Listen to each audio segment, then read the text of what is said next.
Je vis l'île de la Martinique, elle était remplie de cercueils, ils étaient faits de bois verni, ils étaient si serrés qu'il n'y avait pas une place pour mettre un pied, toute l'île de la Martinique était revêtue de cercueils fermés.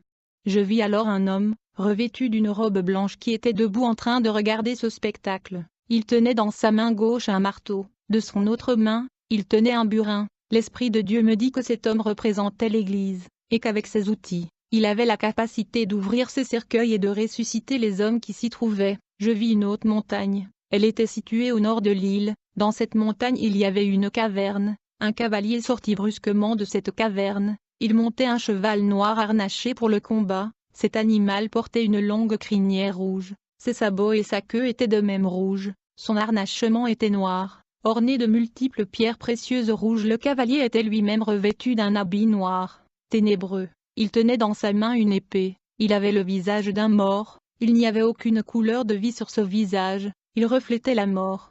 Cet homme portait un anneau à son doigt, cet anneau représentait des serpents entrelacés les uns aux autres. L'Esprit me dit que cet anneau était sur cette île depuis des principautés anciennes jusqu'à celle d'aujourd'hui et que ce cavalier obéissait à Satan. Le cavalier galopait rapidement, avec détermination, il semblait connaître son but. Je vis des hommes, des femmes et des enfants devant lui, il les faucha avec violence sur son passage, ils tombaient lourdement au sol dans un bruit sourd, mes oreilles furent remplies des cris de ses victimes, leurs membres inférieurs étaient coupés au niveau du genou, coupés par cette épée, le cavalier ne manquait pas sa cible, le sang coulait à flots et rendait la terre rouge, cet homme coupait sans relâche la base du soutien des hommes, des femmes et des enfants, aucun d'entre eux n'échappa. Je vis alors, les mêmes cercueils ouverts, ces hommes et ces femmes tombaient dans ces cercueils dès qu'ils étaient touchés par l'épée, le couvercle se refermait sur eux d'un bruit sec, j'entendis les cris qu'ils faisaient monter devant Dieu avant d'expirer. Seigneur, pourquoi ne nous as-tu pas avertis? Oh Dieu, pourquoi ne nous as-tu pas avertis? Ce spectacle était horrible et déchirait le cœur. L'homme au marteau restait immobile et regardait ce spectacle épouvantable. Son visage ne reflétait aucun émoi, il était sans réaction. En priant en compagnie de deux bien-aimés en Christ, Karl et Gabriel, le Saint-Esprit nous couvrit, il me donna une vision terrifiante qui avait trait à notre pays, la Martinique. Un monde spirituel dont nous ne soupçonnions même pas l'existence fut ainsi dévoilé, c'est contre ce type de créature que le chrétien doit s'affronter. Je vis un édifice de pierre dans une forêt, la zone où il se trouvait était montagneuse et boisée, une vaste pelouse entourait ce lieu. Cette construction ressemblait à un temple romain, elle était entourée d'un portique composé de colonnes espacées entre elles d'1,50 m à 2 mètres, un escalier de 5 à 8 marches entourait aussi l'édifice. Je levai les yeux, des deux extrémités de la partie du toit du temple qui surplombait l'entrée principale, coulait un jet de souillure de couleur vert foncé, cette souillure tombait sur le sol et formait une large mare devant l'entrée, ainsi, nul ne pouvait y pénétrer sans passer dans cette souillure, l'atmosphère était calme. Nous nous trouvions le Saint-Esprit et moi en pleine nature, devant cet édifice qui paraissait vide, j'entendais même le chant des oiseaux. J'étais loin d'imaginer que le Seigneur me ferait découvrir l'une des hautes retraites de Satan sur cette île. Je vis une femme, revêtue d'une longue robe noire, avancer silencieusement dans la nature, elle ne semblait pas soupçonner notre présence, elle passa dans la mare de souillure, monta les quelques marches et s'arrêta devant une grande cuve située à l'entrée du temple. Cette cuve semblait être faite en pierre. Je vis la femme tenir de sa main droite une coupe en cuivre. Je la reconnus. C'était la même que j'avais vue dans les mains de Satan, d'Abalakam, la coupe représentant des serpents entrelacés, la coupe de malédiction. Elle plongea sa coupe dans la cuve et la porta à sa bouche. À cet instant, l'esprit me rapprocha d'elle. Elle me regarda sans m'adresser la parole. Je pus voir son visage. Elle reflétait une grande méchanceté dans ses yeux. Sa peau était toute rouge. Je n'avais jamais vu une telle créature auparavant. Je découvris ce qu'elle avait bu, c'était un liquide épais, visqueux et nauséabond de couleur verte. J'eus un mouvement de dégoût. Cette femme entra dans l'édifice, nous la suivîmes, nous entrâmes dans une très grande pièce, elle était remplie d'une multitude d'esprits. Il y avait des esprits démoniaques de toutes sortes, des esprits humains, ils étaient des milliers, là, debout, serrés les uns contre les autres. Ils laissaient libre un passage qui sortait de l'entrée jusqu'au fond de la salle, certains discutaient à voix basse, d'autres restaient silencieux en s'observant avec méfiance. L'atmosphère était lourde, je fus marqué par les murs de cette pièce, ils étaient couverts de dessins de souillure, d'inscriptions de blasphème. Mon attention fut attirée par une fresque bien précise, Elle représentait un grand serpent recouvert d'écailles luisantes rouges, bleues et oranges. Il avait la tête d'un homme et était coiffé de plumes. Ses yeux étaient grands ouverts et menaçants. La femme alla directement au fond de la salle. Là, se trouvait une autre cuve. Celle-ci était en cuivre. De part et d'autre de cette cuve se tenaient deux autres femmes revêtues de la même cape noire. À cet instant je me retournai et regardai la salle. Une légère fumée la remplissait, une odeur aigre l'embaumait, une odeur de chair brûlée et d'encens. Je regardai la cuve de cuivre. Elle était remplie de charbon ardent et de morceaux de chair. L'esprit me dit que c'était là le sacrifice permanent à Satan et qui le brûlait perpétuellement. Je tournai les yeux vers les deux femmes, elles me fixèrent de manière arrogante, je sentis mon sang se glacer, une méchanceté pure ressortait de leurs yeux. L'une d'elles m'adressa la parole et dit, « La crainte ne demeure pas dans nos cœurs. Nos cœurs sont détournés de votre Dieu. Cette chair est le partage de mon maître. L'entrée du temple a été forcée, mais vois mon visage. » À cet instant, elle se découvrit la face, je fus horrifié par ce visage. Elle avait la peau toute verte, ses cheveux étaient jaunes et scintillants, elle me souriait méchamment et tira sa langue comme un serpent. Je vis ses dents pointues avec des restes de chair sanguinolents. C'était horrible. Elle se mit à rire, son rire remplit la pièce et fut accompagné par celui des esprits présents. Cette femme était la méchanceté personnifiée. Elle m'adressa la parole, qu'on ne l'oublie jamais. Je suis la maîtresse des lieux. Je ressentis la forte malédiction qui était attachée à cette sorcière, comme pour m'éclabousser de sa souillure. Elle remonta sa robe, je vis sa nudité, son corps ressemblait à un corps de jeune fille, il était recouvert d'une sorte de boue, de glu épaisse, c'était dégoûtant. Elle vit ce dégoût en moi et se mit à rire de nouveau, le temple était rempli de rires méchants. Elle me fixa des yeux et pointa son doigt vers la cuve incandescente, horreur. J'y vis distinctement des crânes et des os noircis par le feu. C'étaient des ossements humains. Elle plongea alors sa main dans le feu, il ne lui fit aucun mal. Elle en retira un os humain long, je reconnus un fémur, elle avança l'os de sa bouche et y passa sa langue jaune en me fixant des yeux et en ricanant. Je fus outré par son arrogance, son orgueil et son manque de respect face au Saint-Esprit présent. Elle me dit, c'est là le partage de mon maître, la souffrance de l'homme, la souillure de l'homme qui n'est qu'une race inférieure. Cette race qui telle est le partage de mon maître. Je me délecte de votre souffrance, de votre plaisir sensuel. Il y a parmi la race humaine un peuple appelé peuple de Dieu, qui sont nos ennemis, ce peuple de Dieu qui se délecte avec mon Dieu sans même le savoir. Quand cet esprit a fini de parler, sa compagne qui jusque-là n'avait rien dit sourit et secoua la tête en disant, « Quelle est la vanité de ton cœur pour aller jusqu'à suivre ce Dieu-là » Puis cet esprit se mit à blasphémer et à injurier le nom de l'Éternel, de Jésus-Christ et du Saint-Esprit, puis elle me dit, « Tu peux voir ces choses, tu peux témoigner de ces choses, mais sache que si le peuple de Dieu ne brise pas ses chaînes, si ceux et celles qui sont parmi vous ce soi-disant peuple de Dieu ne rejettent les liens qui les attachent à ce temple, alors ce témoignage que tu porteras sera pour eux une folie. J'aiderai des démons au jour où tu porteras ce témoignage. Ils boucheront les oreilles de ceux et celles qui sont dans mes chaînes et ceux m'appartiennent afin qu'ils n'écoutent point, qu'ils n'entendent point, afin qu'ils ne soient point libérés car c'est là ma pâture, votre souillure c'est là ma pâture. » Cette femme me parlait avec assurance, elle connaissait ses forces parmi le peuple de Dieu. Ceci concourut à me remplir de tristesse. Le Saint-Esprit m'incita à regarder à ses pieds, elle était entourée d'une multitude de petits démons qui tenaient le bas de sa robe. Ils étaient en train de gesticuler, de tourner la tête vers son visage. Ils me firent penser à une marmaille entourant la mère du foyer. Mon attention fut retenue par certains de ces démons. Ils avaient des oreilles effilées, des yeux jaunes et étaient recouverts de poils très durs, tels des hérissons. J'eus l'impression que si j'avais approché ma main de ces poils, elle se serait transpercée. Ils brillaient à cause d'une sorte de glu transparente les recouvrant. Ils me regardaient en ricanant méchamment. Je fus frappé par la ressemblance de ces démons aux personnages créés par le réalisateur américain Steven Spielberg, les Gremlins. Ils étaient identiques.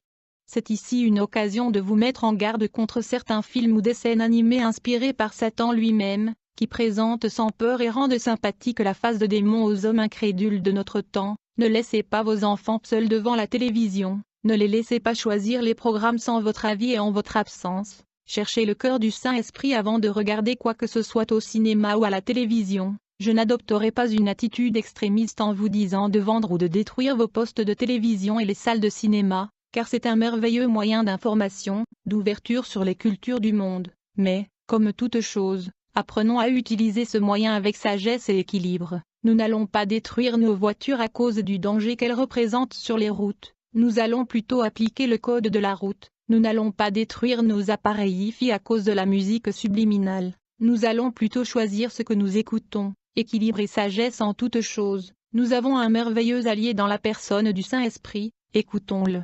Le Saint-Esprit m'a révélé que beaucoup sont possédés à cause de ces films. À ce sujet, je pourrais citer l'expérience d'une sœur en Christ qui fut délivrée d'esprits impurs. Lors de cette délivrance, un démon portant le nom d'un héros de dessin animé Cosmoka, diffusé à cette époque par des émissions télévisées françaises pour les enfants se manifesta. Il nous résista en criant que tous les réalisateurs de dessins animés étaient sous la domination de Lucifer, que le but de ces produits était de posséder les enfants, de mettre en eux la peur de la mort, le pouvoir du mal, l'adhésion à la doctrine niant l'existence de Jésus-Christ. Son œuvre était aussi d'imprimer dans leurs pensées certains mots comme « puissance »,« éternelle puissance »,« puissance de la violence »,« immortalité ». Il se vanta d'être tout-puissant et livra le nom d'autres démons agissant dans le domaine des bandes dessinées, Cosmoka, Muombra, Gobo, Shura, Musclor, Starlion, Ulysse. Il nous parla de son action dans la vie de cette sœur. Il avait réussi à mettre en elle un sentiment de peur, de crainte de la fin du monde, de doute sur la Bible, de peur de la nuit et du personnage principal du dessin animé Cosmoka, l'Éternel vivant. Il parla aussi de l'action de Satan par le biais des jeux électroniques, des jeux de rôle. Il fut chassé au nom du Seigneur Jésus. Cette sœur est aujourd'hui délivrée et épanouie dans le Seigneur. Alléluia. Je ne citerai que certains films comme E.T., Gremlin, Le Retour du Jeudi, Alien, S.O.S., Fantôme, V. Certains dessins animés comme Les Chevaliers du Zodiaque, Dragon Ball Z, Dark Crystal, Ulysse 31 et bien d'autres sont, pour la plupart, diffusés sur nos écrans de télévision et font de ces êtres spirituels méchants des créatures sympathiques sauvant le monde du mal. À noter de même les jeux électroniques, vidéo qui permettent aux joueurs de pénétrer dans un monde fantastique où ils combattent des forces mauvaises grâce à des pouvoirs magiques. Ces choses sont diaboliques et sont le fruit du prince de la séduction cherchant à soumettre les hommes à son influence. Il faut la vigilance même sur l'actuelle explosion de films des dinosaures qui comme par enchantement a un succès explosif grâce au film Jurassic Park de Steven Spielberg. Satan cherche par ce biais à mettre au cœur des enfants la thèse darwinienne de l'évolution des espèces. Véritable inspiration diabolique, chrétiens, veillez sur vous et vos enfants. Attention aux jouets, aux jeux vidéo, aux vêtements, aux programmes télévisés que vous laissez entrer dans votre maison. Demandez au Saint-Esprit de vous permettre de discerner ce qui n'est pas de lui et de vous aider à purifier votre foyer de ses influences. Prenons garde car le diable cherche à rendre sympathique à nos cœurs ses armées et ses thèses. Sa principale cible est la jeunesse de notre planète car elle sera la génération qui verra l'avènement de l'Antichrist. L'Esprit de Dieu me l'a confirmé. Certains connaîtront ce qui a été décrit dans le film T. Des démons rentreront en relation avec des enfants, des hommes, sous une apparence sympathique. En cachant leur véritable origine, ils leur parleront, les manipuleront et les détruiront. Certains hommes auront une attirance insoutenable vers la télévision et les jeux vidéo au point que leurs âmes seront englouties par des puissances qui les domineront. Le monde rentrera dans un chaos spirituel tel que des apparitions se feront, des hommes seront visités par des pseudo-extraterrestres qui leur révéleront des mystères. Le diable découvrira petit à petit son voile. Nous voyons déjà ces choses, gardons-nous de la séduction du prince de ce monde. À cet instant le Saint-Esprit fit quelque chose de merveilleux, il m'enveloppa complètement, j'étais dans une boule de feu, de lumière, complètement isolé de l'environnement répugnant dans lequel j'étais. Je voyais ces démons à travers cette enveloppe de lumière blanche, chose merveilleuse, un nom s'imprimait sous l'image que mon œil fixait, Dieu me livrait le nom de ces esprits immondes, Alléluia. Je tournai ainsi les yeux vers la première femme que nous avions rencontrée devant la porte du temple, son nom m'apparut, Andor. L'Esprit me révéla son champ d'activité, elle agissait comme agent de publicité de Satan, elle louait le caractère de son maître en répandant des paroles de séduction dans le cœur des enfants de Dieu, des enfants du monde. Elle glorifiait Satan chaque fois qu'un homme, qu'une femme était possédée, chaque fois qu'un enfant de Dieu était attaché à ses liens et refusait de s'en détacher. Elle était tenue au courant de l'activité des chrétiens dans les moindres détails, non par une quelconque omniscience qu'elle n'avait pas, mais par ses divers agents lui rapportant les actions secrètes ou publiques des enfants de Dieu. Le peuple de Dieu est sous haute surveillance.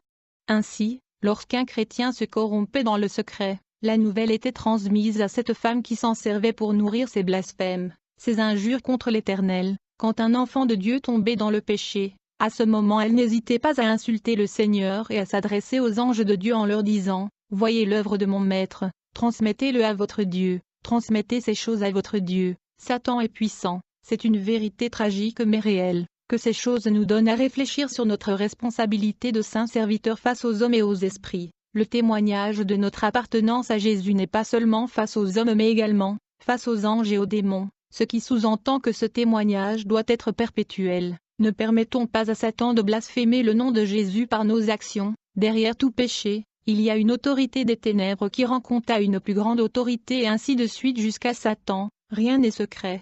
Satan a un véritable réseau de renseignements autour des hommes. Les chrétiens n'en sont pas exempts. Il est l'accusateur de nos frères, celui qui les accusait devant notre Dieu jour et nuit. Et donc quand nous péchons, la princesse Andor insulte et blasphème le nom du Seigneur. Revêtez-vous du sang de l'agneau et demeurez dans la sainteté. C'est ainsi qu'il est vaincu. Jésus nous donne les 3 armes contre Satan, le sang de l'agneau, la parole de témoignage, l'abnégation totale pour le royaume. Une simple question, avez-vous ces 3 armes? Répondez avec sincérité et agissez. Ne permettons pas au diable de jeter de la boue sur la robe de notre Seigneur à cause de notre manque de rigueur et de notre légèreté. Notre responsabilité commence dès que nous sommes connus par Dieu et que nous répondons à son appel. Ils l'ont vaincu à cause du sang de l'agneau et à cause de la parole de leur témoignage, et ils n'ont pas aimé leur vie jusqu'à craindre la mort. Une grande arrogance habitait cette princesse. Je pus voir les entrailles d'Andor. Elle était remplie de vers entrelacés les uns aux autres, se mangeant les uns les autres. C'était dégoûtant. La mort et la pourriture habitaient ses entrailles. Je tournai les yeux vers sa compagne à la peau verte. Son nom apparut, Balaam. L'esprit de vérité me dit que c'était la principale sorcière, qu'elle éveillait une profonde crainte dans le cœur de ses compagnes à cause de son immense méchanceté et du pouvoir de destruction qu'elle avait. En vérité, elle était horrible. La 3e femme, entourée de la multitude de petits démons, s'appelait Girlézèl. J'arrivais difficilement à lire ce nom, car les lettres le composant bougeaient, se chevauchaient, selon toute apparence. Elle cherchait à me troubler et à m'empêcher de connaître son nom. Le Saint-Esprit me dit qu'elle avait un grand pouvoir de séduction, des souillures et de fornication. Il me dit qu'à chaque pleine lune, elle se laissait couvrir par Satan et qu'elle avait le pouvoir de donner naissance à des monstres, qui servaient d'esclaves aux esprits humains serviteurs de Satan. L'Esprit différencia bien à mon esprit ces monstres à des démons car ils n'étaient pas des démons quoique ténébreux. Il ne s'agissait pas d'anges de ténèbres, mais bien de monstres. Ces êtres pouvaient être détruits par le diable mais pouvaient aussi détruire leurs maîtres, les sorciers. Lorsque je regardais les démons qui entouraient la princesse Girlézèl, je vis leurs noms. Le premier démon s'appelait fornication parmi le peuple de Dieu, puis adultère, mensonge, vol, médisance, fausse joie, fausse paix, fausse bénédiction. L'Esprit de l'Éternel insista sur ce dernier, fausse bénédiction. Il avait le corps d'un ours et la tête d'un cerf, portait de longues défenses et de longues griffes à chacune de ses pattes. L'Esprit me dit qu'il agissait puissamment dans les assemblées. Ainsi, lorsqu'un chrétien se tournait vers un frère avec de la rancune, de la méchanceté dans le cœur et lui disait « Que Dieu te bénisse », ce démon se présentait devant celui qui avait reçu la parole de bénédiction, sortait ses griffes et tentait de le déchirer. Il y parvenait si ce chrétien n'était pas rempli d'amour et de sagesse. Gardé dans la droiture, j'appris que bon nombre de ceux qui avaient rétrogradé, qui étaient retournés meurtris dans le monde avaient été la victime de fausses bénédictions et portaient en eux cette blessure. L'œuvre de ce démon est terrifiante car elle ne s'arrête pas à cette simple blessure. En effet, je pus voir son action. Nous nous trouvions dans une salle de culte, la réunion était terminée, je vis un homme se tourner vers un autre et le bénir en souriant. L'Esprit me montra une grande rancune dans son cœur. Je vis le démon arriver, il leva la patte et d'un coup sec, déchira l'âme du 2e homme. Je pus voir distinctement 5 coupures sur la poitrine de cet homme. À ce moment, je vis une multitude de petits démons qui accouraient et qui s'engouffrèrent par les 5 coupures en riant. Telle est l'œuvre de ce démon. Il agit au milieu du peuple de Dieu en toute liberté, à cause de cette loi spirituelle qui veut que la rancune, le manque de pardon met un homme hors de la protection de Dieu. Et dans une situation de vulnérabilité devant Satan, le diable connaît ses pouvoirs et les lois spirituelles, l'existence de ce démon en est la preuve. Le Saint-Esprit me dit alors, c'est pour cela qu'il faut faire le bien, qu'il faut aimer, pardonner, c'est pour cela qu'il faut bénir, pardonner. La seconde prince de ce haut lieu était la princesse Balaam, elle a la responsabilité de ce temple a été construit à la gloire de Satan, il y a des années, c'est pour cela que notre camp est si malade. C'est pour cela que le diable séduit beaucoup. il est le Seigneur de cette île. Les pasteurs n'ont pas été fidèles, les faux prophètes ont parlé, les faux docteurs ont parlé. Ce temple est sur l'île de la Martinique. Ce temple est spirituel, dans le monde des esprits. Ce temple est sur une montagne remplie d'arbres, une montagne verte. Aucun homme n'a jamais pénétré dans cette forêt. Ceux qui ont essayé d'y pénétrer ne sont jamais retournés. Ces choses sont véritables, choses de l'esprit de vérité.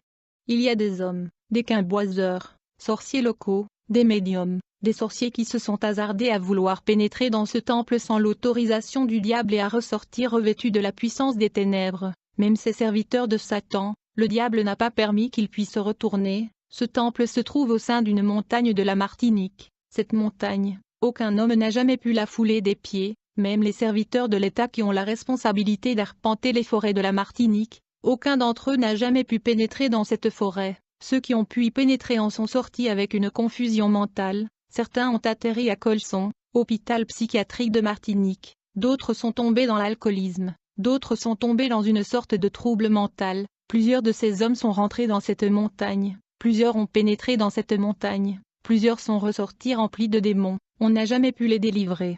C'est un mystère que l'Éternel révèle à son peuple. Ce temple est véritable. Cette montagne est véritable. Elle fait partie des 4 pitons, chaînes de montagnes du nord de l'île. Ces pitons ont une voie directe avec le cratère du volcan, la montagne Pelée. Il y a un passage reliant ce temple à la montagne Pelée. C'est diabolique. Des hommes, des sorciers, des médiums de cette île se vouent au diable et aux démons, par le quimbois, magie noire, et par toutes ces choses. Ils vont sacrifier aux idoles des bêtes sur la montagne Pelée. Les démons sortent de ce temple sur les pitons du Carbet, passent par ce souterrain, par ce passage. Ils aboutissent directement au cratère du volcan afin de recevoir l'adoration de ces hommes. Le Saint-Esprit me permit de voir ce passage. Il était ténébreux. Je vis des démons emprunter ce passage secret. Ils portaient des hommes, des femmes inanimées sur leur dos. C'étaient des cadavres. Il me fut révélé que l'esprit de beaucoup d'hommes et de femmes était amené dans le temple par le biais des cérémonies vaudou. Il y avait un véritable trafic dans ce tunnel. Des démons de diverses tailles se croisaient sans cesse, jour et nuit. Il y avait une véritable navette entre ce temple et le volcan. Je vis des petits démons courir à toute vitesse entre les pieds de démons plus grands. Certains surveillaient l'activité et donnaient des ordres à leurs semblables. Cette activité était organisée. Chacun connaissait son travail et le faisait sans se relâcher. L'Esprit de Dieu me montra ce qui se passait sur le versant de la montagne Pelée. Il faisait nuit. Je vis des voitures arriver. Des hommes de toutes ethnies, noirs, métis, métropolitains, indiens, béquets descendants des premiers colons, venir se prosterner devant des trônes pour adorer Satan. Je reconnus même certains hommes publics de l'île. Je n'en croyais pas mes yeux. Pendant que la Martinique est paisible, pendant que tout le monde pense que ces hommes sont chez eux, ils viennent de nuit demander à ces esprits immondes la richesse, la gloire, l'amour des femmes, plus de maîtresses pour forniquer. C'est terrible de voir la double face et le double jeûne de certains hommes respectables, que Jésus leur pardonne. Pendant que ce trafic s'accomplissait entre ces démons et ces hommes, je vis le cratère du volcan bouillonner de lave et de flammes. Il y avait là des princes de démons assis sur des trônes. Ces hommes leur rendaient hommage et leur faisaient des offrandes diverses. En échange, ils recevaient des voitures neuves et puissantes, de l'argent sur leur compte bancaire. L'Esprit mit l'accent sur ce point. Il me montra le trafic diabolique qui se fait sur les comptes en banque de ces hommes. Satan s'occupe d'eux au point où ils ne sont jamais en déficit, même sans rentrée d'argent. Des démons des petites tailles ont été délégués par des princes pour œuvrer dans les banques. Le Seigneur me montra une banque de Fort-de-France située à la rue de la Liberté, le Crédit Martiniquais. Je vis des démons sur les ordinateurs en train de s'occuper principalement de comptes bien précis. Ils étaient en train d'activer les banquiers pour qu'ils fassent des virements de fonds, d'activer des puissances ténébreuses. Ainsi de l'argent sortait d'une provenance mystérieuse et créditait ces comptes. Je vis les chiffres représentant le solde grandir, être multiplié par 10, 100. Les démons enrichissaient ces hommes et les couvraient d'argent maudit. Le Seigneur me permit de suivre l'un des adorateurs de Satan chez lui. C'était un homme public de la Martinique, propriétaire de nombreux biens. Il avait une maison luxueuse dans un quartier de Fort-de-France. Didier, je le vis dans une chambre de sa maison, totalement nu en train de passer une crème grasse sur tout son corps. L'esprit me dit que c'était pour attirer les regards sur lui et principalement celui des femmes. Je vis ensuite cet homme assis dans un bureau en train de mener un entretien avec une jeune fille. À première vue, en tant que chef d'entreprise, il menait un entretien d'embauche. J'entendis cet homme faire des avances à cet enfant. Elle avait une vingtaine d'années. lui faire comprendre qu'elle pourrait avoir cet emploi si elle lui offrait son corps. Elle accepta, je le vis forniquer avec elle dans son bureau. Chose terrible, je vis cet homme être transformé en démon pendant l'accouplement. Le démon qui dominait cet homme couchait avec cet enfant sorti à peine de l'adolescence, elle lui obéissait sans résistance.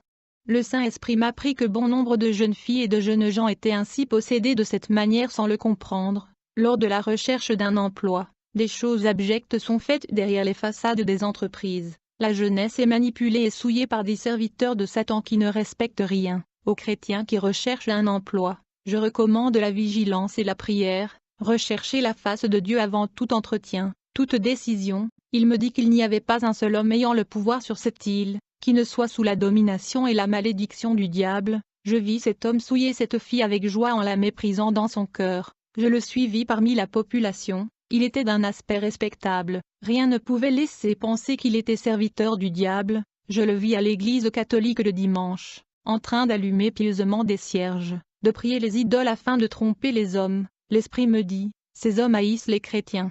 Ces serviteurs de Satan ont en horreur les chrétiens, ils ont en horreur les prières des chrétiens, en horreur.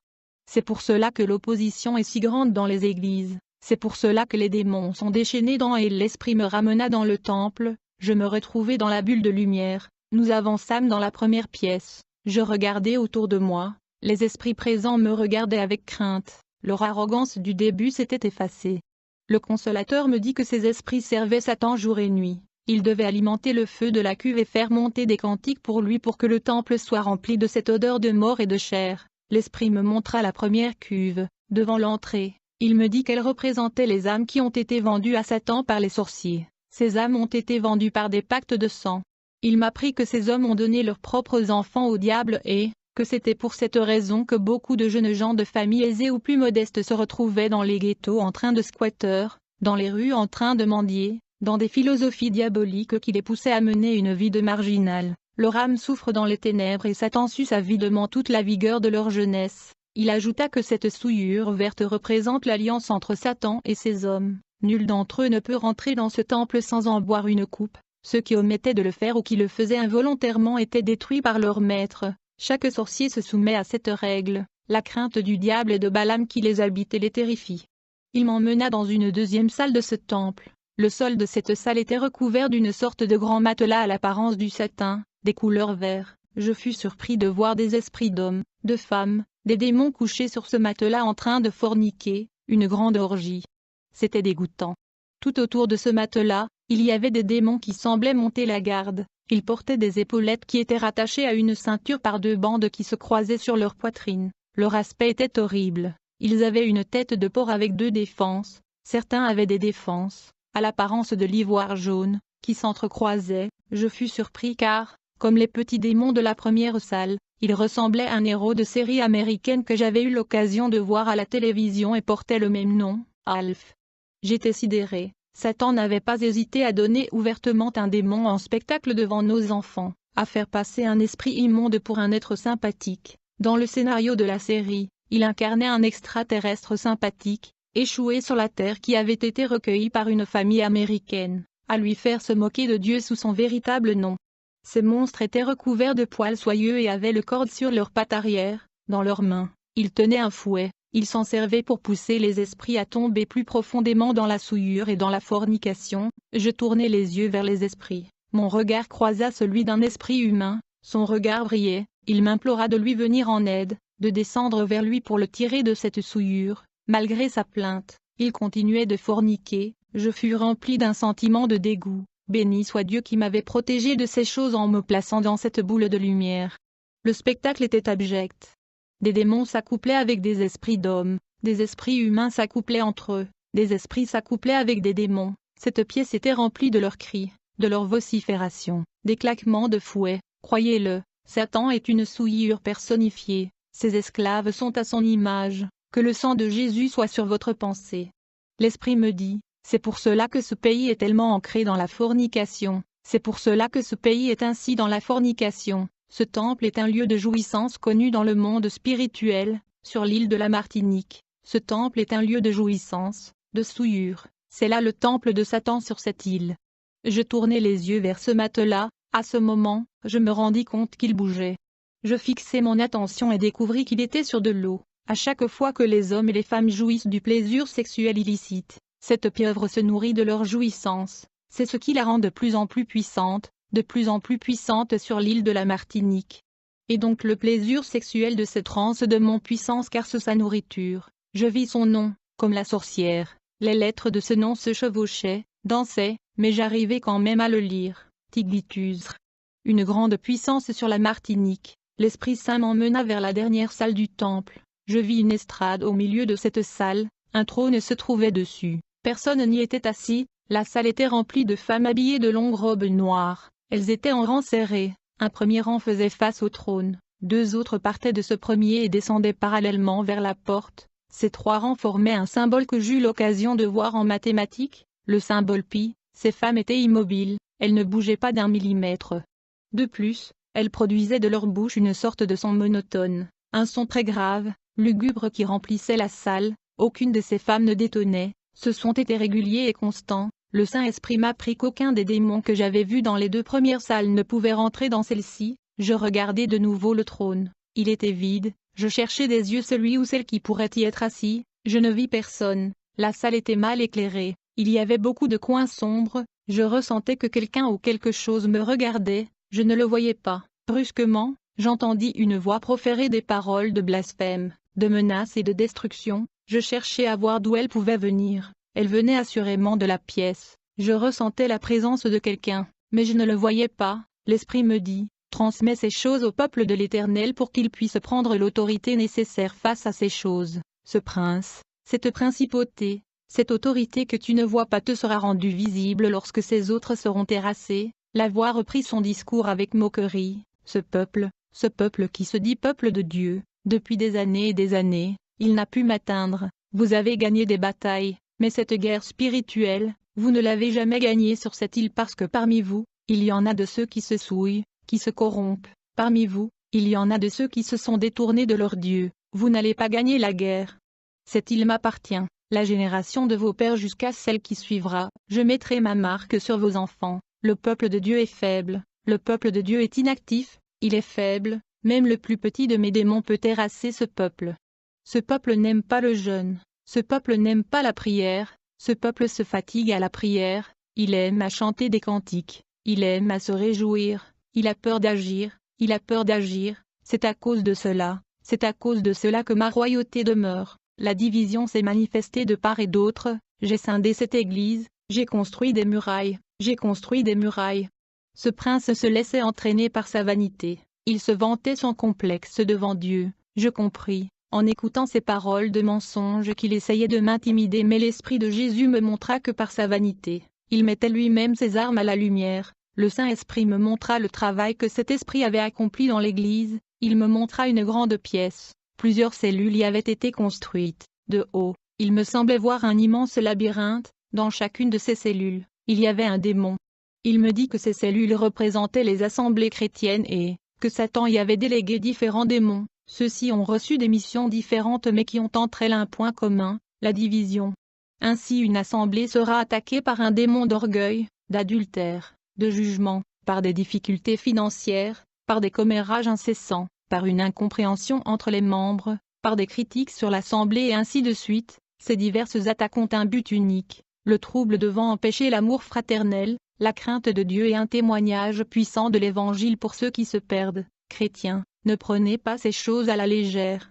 J'appuie bien sur ce point, chaque assemblée chrétienne a une puissance des ténèbres déléguée contre elle ayant pour mission de créer des troubles et de faire un rapport à Satan des diverses activités s'y accomplissant. Plus une assemblée est dangereuse pour le royaume des ténèbres, plus ces démons sont nombreux, essayant d'agir par tous les moyens pour détruire. Aucune assemblée n'est épargnée.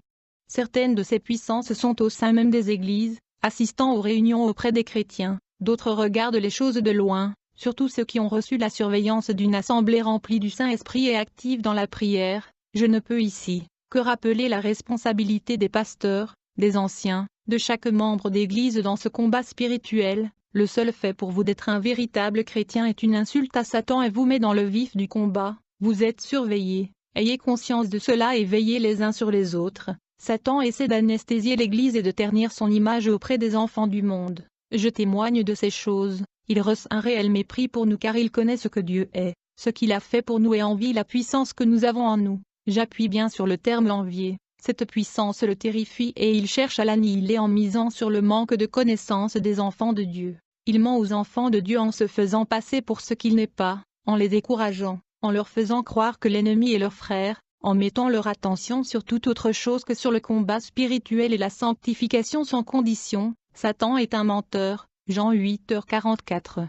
Il a semé le trouble dans l'Église au point où certains pensent rendre un culte à Dieu en se critiquant les uns et les autres et en se barricadant dans ses cellules spirituelles. Église, réveille-toi et reconnais ton véritable ennemi. L'Esprit Saint me parla alors du fait que Satan chercherait à nous nuire, mes deux frères et moi, et à nous empêcher de divulguer ce que nous avions reçu. Il nous adressa ces mots, portez le peuple dans l'humilité, soyez des hommes faits, soyez des outres afin de porter de l'eau vive, afin de la déverser sur vos frères et vos sœurs, portez l'amour, n'ayez point honte de porter cet amour auprès de vos frères et sœurs car ils sont fatigués, avertissez-les, ce travail sera difficile, on vous haïra à cause de cela, beaucoup ne comprendront point cette révélation, se tourneront vers vous afin de vous traiter de fous, ils vous regarderont comme des illuminés. Je révèle ces choses car je vous aime, je dirigerai des hommes et des femmes vers ma maison, vous serez revêtus de moi, ne refusez pas ces choses. Après ces mots, nous ressortîmes du temple en traversant les 3 salles, je revis ces choses au travers de la bulle de lumière, elle resta au-dessus du temple comme pour me laisser le scruter une dernière fois puis on s'éleva dans les cieux.